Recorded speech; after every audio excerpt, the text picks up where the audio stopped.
I thank the gentleman for yielding, and I want to thank the chair and ranking member for their support of this legislation.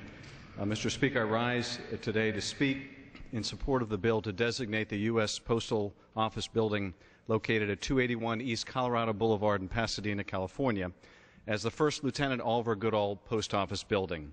Doing so will honor Mr. Goodall's decades of service to the community and country as a Tuskegee Airman, public information officer, and postal worker.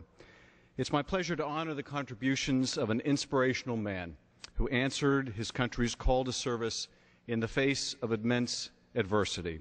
Oliver Goodall and his fellow Tuskegee Airmen fought the injustice of fascism abroad while combating racial segregation at home. The Tuskegee Airmen enlisted as America's first African-American military pilots at a time when segregation infused both the armed services and much of the country. The Tuskegee Airmen exhibited commendable spirit and will in serving their country with extraordinary courage and sacrifice, even as their every achievement was met with criticism or obstruction. In June 1941, the Tuskegee program officially began with the formation of the 99th Fighter Squadron at the Tuskegee Institute in Alabama. The first class graduated in 1942, and the program would eventually graduate 994 pilots, many of them who would go on to serve with valor in the war in Europe.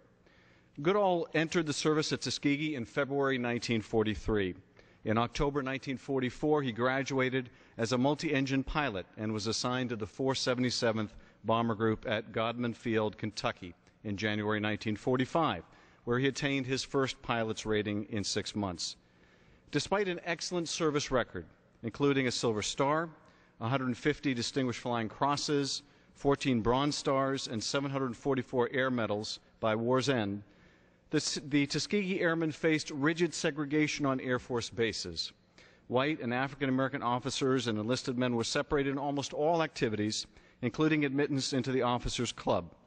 On April 5, 1945, at Freeman Airfield in Indiana, where the 447th Bomber Group was stationed, Oliver Goodall and 60 other African-American officers challenged the segregation of the Officers Club, brushing past the base provost marshal into the all-white Officers Club. All of the officers were arrested. Most were soon released, but all of the African-American officers on the base were ordered to sign an order that indicated they understood the regulation that officially barred them from the club and established a separate Officers Club for African-Americans. Goodall and all but 8 of the African-American officers on the base refused to sign the order and to enter the African-American Officers Club.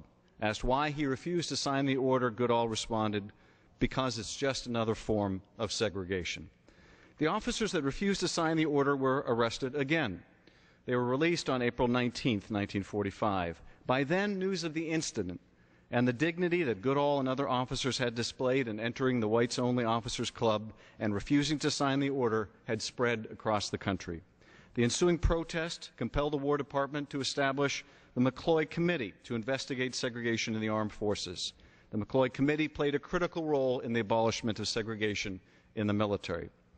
World War II ended in September 1945, and after the conclusion of the war, Oliver Goodall moved to Southern California and took a job with the U.S. Postal Service, where he worked until he retired.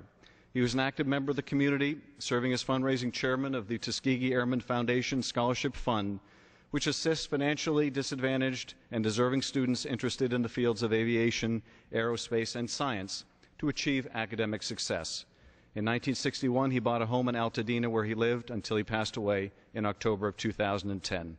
I urge my colleagues to support H.R. 1975 to designate the post office as the First Lieutenant Oliver Goodall Post Office building. This legislation is a small but fitting way to honor the legacy of Oliver Goodall and the other Tuskegee Airmen that bravely stood by their country at a time when few would stand by them. I thank the Speaker and yield back the balance of my time.